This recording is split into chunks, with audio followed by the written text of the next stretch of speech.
Good morning everybody and welcome to my modular plot.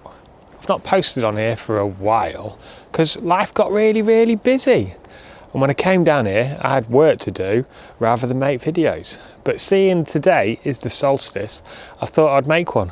Look at this lovely sunrise that we've got. It's cloudy Manchester, so it's the shortest day of the year today. So sun's just come up, it's just going 9 o'clock. And we're gonna get a few things for Christmas. So we've not got much left going on. So we've got some parsnips that I'm gonna take up, and then we're gonna have a look at some broccoli. And I've managed to grow a little bit of rocket in the autumn. So we're gonna have a look at that too. And we'll give you a little tour around the plot and see what I've been up to. I have been doing stuff, so don't worry. Things have been getting done, but cool, let's have a look. Cheers. So let's start at the front. Here's the raspberry bed. So I've trimmed back quite a few of these, and but just left a few to get a kind of early crop going on. And then going on in, we've got bed one, which I've top dressed with manure. Been doing lots of that, getting loads of barrows down. I tried to grow like cowpeas and field beans in here, and all the field beans got eaten by rats or dug up by some kind of rodent, and the peas don't look too good. And then this little bed, this is actually dressed with compost that I made myself, which is really nice. Very happy with it. And then this was a bed that had nothing done to it before, so it's just had like 4 barrows of manure chucked on top, and hopefully that compost in place. This is what we're going to get busy with today, which is the parsnips. They're looking very tired. I think I might just take them all up and have a big parsnip feast for Christmas. Okay, and these three, these were kind of, 2 of them were, the first 2 where we had the potatoes going on, and the last one was the shallots and spring onion bed. These have been manured, and then I've been sowing some green manure in it. The first 2 have just got winter rye, and the last one's got a mix of winter rye and field beans. Yeah, this one's got a mix of all of it. Just trying to keep something living in the soil through the winter, and then we'll clear all this out come spring. And one thing I did manage to get round to doing, which was finally dibbing in some leeks. I wanted to do 2 beds of these, but I only managed to get, what's that, 6 foot dibbed in, and then I've got the nursery on the right, which I'm just going to leave and see what happens to it. But they're not looking too great. But there's 2 little lines of spring onions going on, which should be really good, because by the time they're ready, we'll have finished off the onions that we harvested. And then around the back, I've been doing some tidying up here. So I took up this big sheet that had accrued loads and loads of mud and leaves and things like that, and had like grasses growing in it and stuff, and then flipped it over. And the other thing is I'm going to change my potato method next year, and I managed to get 10 bags of compost from B&Q. It's not the best stuff in the world, but it'll do. And this, we're going to do buckets. I'm going to see what it's like growing spuds in buckets this year. Other nice little things that I got an incinerator for burning stuff. Probably only make enough to make 1 fire a year. And I got myself a wheelbarrow, which is very useful. The strawberry bed has had a big prune. Took out all the old growth, just leaving the fresh crowns to come through. So that's going to be nice. See how that turns out in June. I don't know if you can make this out, but all of the currants and fruit bushes have all lost their leaves for winter. The pluo or pluot, whatever we call it, it's just got 1 or 2 just holding on. These are my artichokes, and I went a bit crazy pruning these back. Don't know if I should have done this, but this one seems to be pretty happy. In that storm Arwen, one of them got blown out of the ground and like snapped off, which was this one, which seems to be kind of all right maybe. So I took off all the leaves to cut down on the sails. And then the other thing that's going properly is the Brassica Bed. So we've got lots and lots of Romanesco cauliflower on this side, which might be pretty good this year. And then a bit of sprouting broccoli that'll take until February to come in, maybe March. And then round here we've got the last of the broccolis going on. So we'll have a good, I'm going to chop these off and just take back what's edible. May as well make the most of it. And then I'll do one little row of rocket, which has been alright. We'll have some closer looks at these. One little infrastructure project I've been doing is I've been putting this path down the outside of the plot. It's a little trick that I got from Richard Perkins, and it's kind of it's to kind of stop some weeds encroaching from the neighbours and just give me a little bit of manoeuvrability when I get to the edge. So I've dug a trench, kind of like a mini ha-ha, so it's flat on the edge side and then slopes up to the beds, and then backfilled it with wood chip. This way, when the weeds come through, they'll be nice and easy to pull out. I've started on this side too.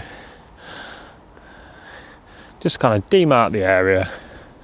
But I've got to keep on doing it and do it all the way around. Alright, let's get on and have a look at the parsnips. Here are my parsnips.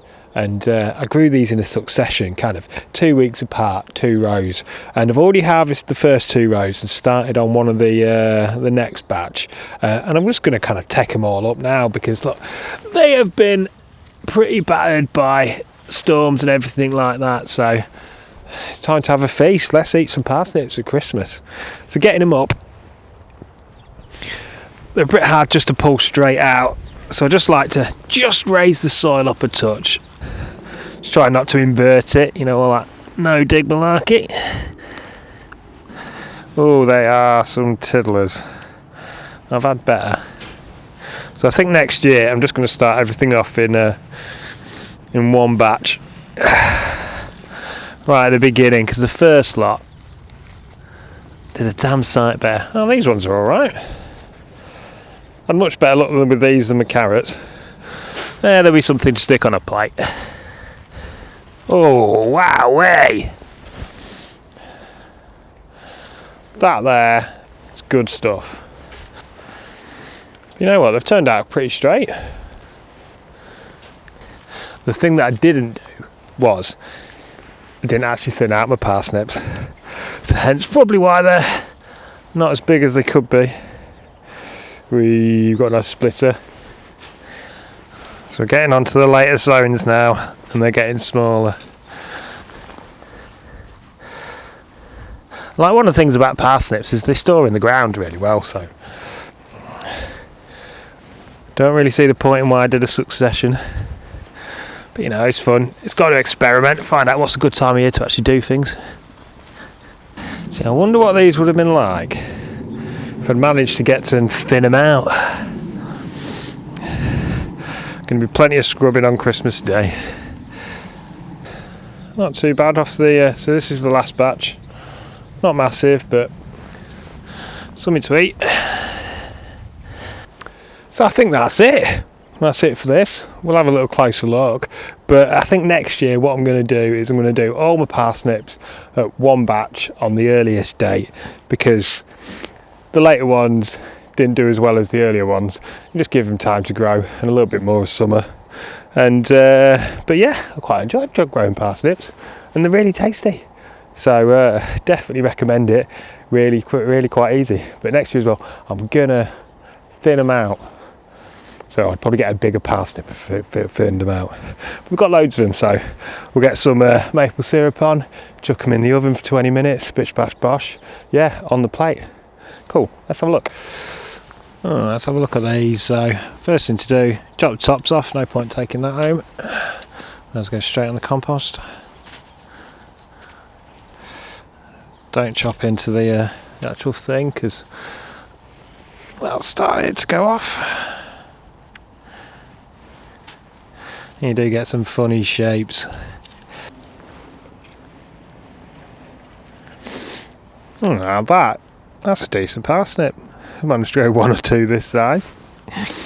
But yeah, next year, thin out your parsnips. This is a good example of why you should, like stuff like that, why you should thin out your parsnips. Give them a bit of room to grow.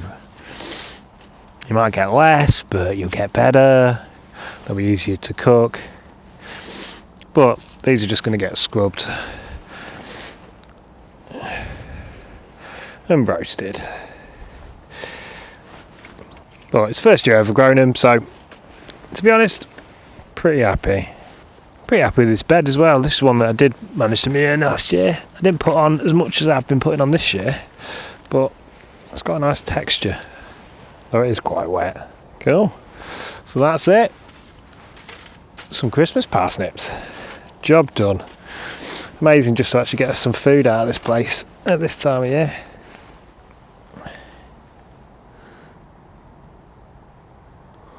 That's the one. If I'm proud of anyone, that's the one. So let's go have a look at my also not very impressive broccoli. Well, it's the broccoli patch. I'm not the best person at growing broccoli, or it hasn't done that well this year. Romanesco, on the other hand, that's managed to get into this bed by accident, is going all right. So I'm just going to snap off some of these tops. And that's my whole broccoli. Oh well, at least it's something. It is really tasty, so that's a thing. Let's have you off. I'm just kind of getting the extra little bits. I'm going to leave you for a bit. Leave you. Any more on here?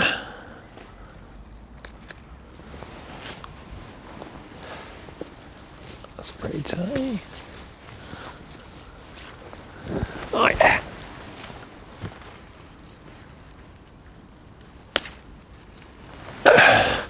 Yeah, there's another one too.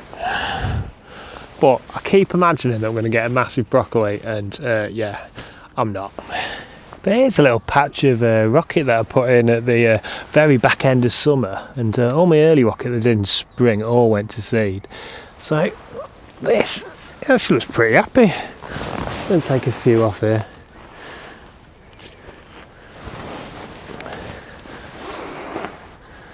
Yeah, it's pretty yummy stuff. Got a little bit of grazing.